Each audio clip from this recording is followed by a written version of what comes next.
The city of Seattle used to have every member of the Big Three. They have the Seattle Mariners in Major League Baseball, they have the Seattle Seahawks in the National Football League, but they also had the Seattle SuperSonics in the National Basketball Association.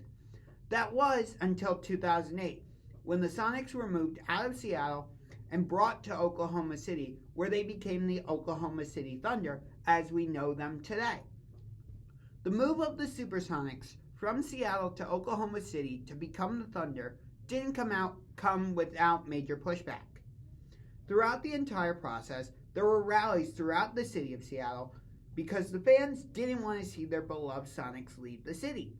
To a certain extent, this situation felt similar to what happened right here in Cleveland, when Art Modell moved the Cleveland Browns to Baltimore, where they became the Baltimore Ravens. However, Modell didn't sell the Browns to another owner that moved the team to Baltimore. The Sonics came into the league in 1967. According to AllSportsHistory.com, the team would be nicknamed the SuperSonics, which was chosen through a fan vote at the time. The name SuperSonics was inspired by the supersonic transport plane that Boeing was developing in Seattle at the time. Unfortunately, mass production of the plane never became a reality due to the government contract being canceled, but the team name stuck anyway. Throughout their history, the Sonics have used the same trio of colors, which are green, gold, and white. Before departing for Oklahoma City, the Sonics were able to make their way to the NBA Finals 3 times, in 1978, 1979, and 1996. They went 1 for 3 as they were able to capture the title in 1979, but came up short in 78 and 96. In 79, the Sonics defeated the Washington Bullets in 5 games. They should have no shame in losing the title in 1996 because it was against Michael Jordan's Chicago Bulls and it went 6 games. Back in late 2018, the NHL announced that they would be expanding and adding a 32nd team. This new team would hail from the Pacific Northwest. It would later be announced that the franchise would be known as the Seattle Kraken. The arena where the Kraken play is called Climate Pledge Arena. However, it used to be called Key Arena. Key Arena would end up becoming one of the main issues that led to the departure of the Sonics. According to Seattle Times staff reporter Jeff Baker, author of From the Sonics' Departure to the Kraken's Arrival, here's how Key Arena became Climate Pledge Arena. Then Sonics owner Howard Schultz sold the team in 2006 to a group led by Clay Bennett that eventually moved it to Oklahoma City in 2008, largely because Key Arena badly needed the kind of $1.15 billion overhaul that has become Climate Pledge Arena. For the city of Seattle to be able to turn around and refurbish Key Arena so that an NBA team can call it home should show the NBA that the city is willing to do whatever it takes in order to bring the Sonics back to Seattle. The NBA kind of came back to Seattle in 2018. That's because the NBA decided to do a preseason game at Key Arena between the Sacramento Kings and Golden State Warriors. Although it was a preseason game, the attendance percentage was 98%, according to the game recap on ESPN.com. Kevin Durant, who started his NBA career in Seattle, wore a Sonics jersey during the player introductions. My prediction is that if the NBA decided to do another preseason game in Seattle, they would get similar results. The city of Seattle isn't fully depleted of professional basketball, though. That is because they do have a WNBA team known as the Seattle Storm. The Storm have captured 4 WNBA championships, with the most recent one coming in 2020. The other 3 titles were in 2004, 2010, and 2018. So, the 2020 championship was the Storm's second in 3 years. With the first pick of the 2002 WNBA draft, the Seattle Storm selected Sue Bird. She is a point guard from UConn. Since then, Bird has been dazzling fans in the Pacific Northwest and WNBA fans all across the United States. She's top 10 in way too many categories to mention. Bird has also been part of all 4 championships that Seattle has won. In fact, she's the only player to win a WNBA championship in 3 different decades. Bird has many other accolades on her resume, which all but guarantees her a spot in the Basketball Hall of Fame. Although Bird played for the Seattle Storm and not the Seattle SuperSonics, she's still a product of Seattle basketball. There have been other players who played for either the Storm or the SuperSonics that have gone on to become really well known.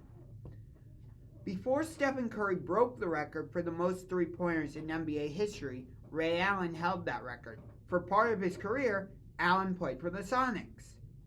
From 1990 to 2003, Gary Payton played for the Sonics. During his playing career, Payton would rack up a number of accolades that put him into the Basketball Hall of Fame in Springfield, Massachusetts. Sean Kemp also racked up a number of accolades that would put him into the Basketball Hall of Fame, and he played for the Sonics from 1989 to 1997. At the beginning of this, I mentioned that before the Sonics moved to moved to Oklahoma City, the city of Seattle had every member of the Big Three. That's because Seattle had the NBA, NFL, and MLB. Once the Sonics left, it became the Big Two. In the years since the Sonics left for OKC, Seattle has gotten a Major League Soccer team, known as the Seattle Sounders FC, and then a National Hockey League team, the Seattle Kraken. As a result, Seattle has their version of the Big Four. It doesn't fit my definition of Big Four, though.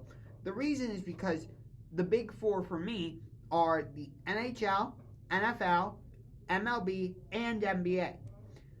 This is not to discredit the MLS in any way. It's just that I'm not a major soccer fan. However, I've watched Seattle Sounders games on television, and their crowds are absolutely electric. There are multiple cities across the United States where you can say that they have a passionate fan base. When this conversation comes up, the city of Seattle cannot be ignored, and they cannot be left out of the conversation. An article from ImagineEngineering.com discusses when the 12th man set the record for crowd noise during a Seattle Seahawks game. In 2013, during a home game against the New Orleans Saints at CenturyLink Field, they registered a decibel rating of 137.6 and reclaimed the Guinness Book World Record for crowd noise. Since then, Arrowhead Stadium, home of the Kansas City Chiefs, has taken back the record. Seattle might not have the record any longer, but you still cannot take away the passion from the city. Now, I'm a major NBA fan. When I was growing up, I loved watching my hometown Cleveland Cavaliers go against the Seattle SuperSonics.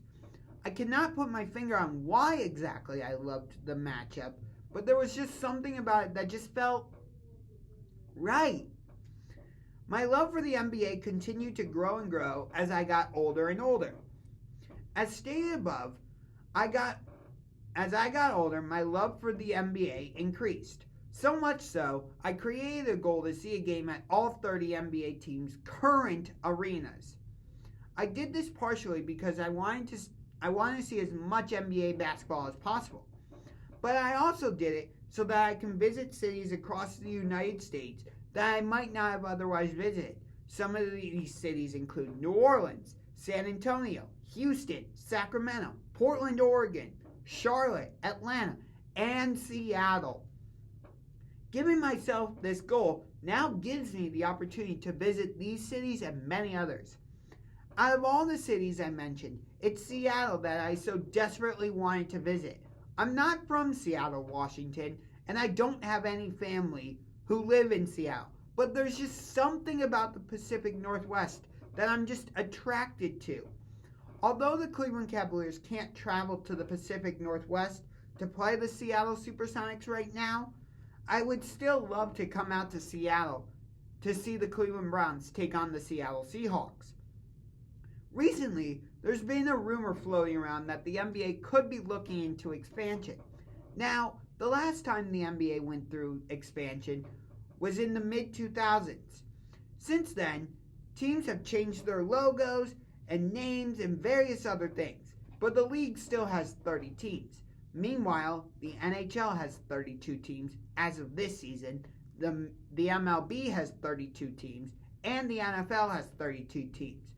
So in that regard, the NBA is actually behind. However, the NHL just got to 32 teams this season once the puck dropped and the Seattle Kraken played their first regular season game in Vegas against the Golden Knights, who were the 31st team. So that's why I believe Seattle should get an NBA team. Thank you for watching, and if you agree with me, leave your thoughts in the comment section, and if you haven't done so already, punch that subscribe button. I will see you in the next video.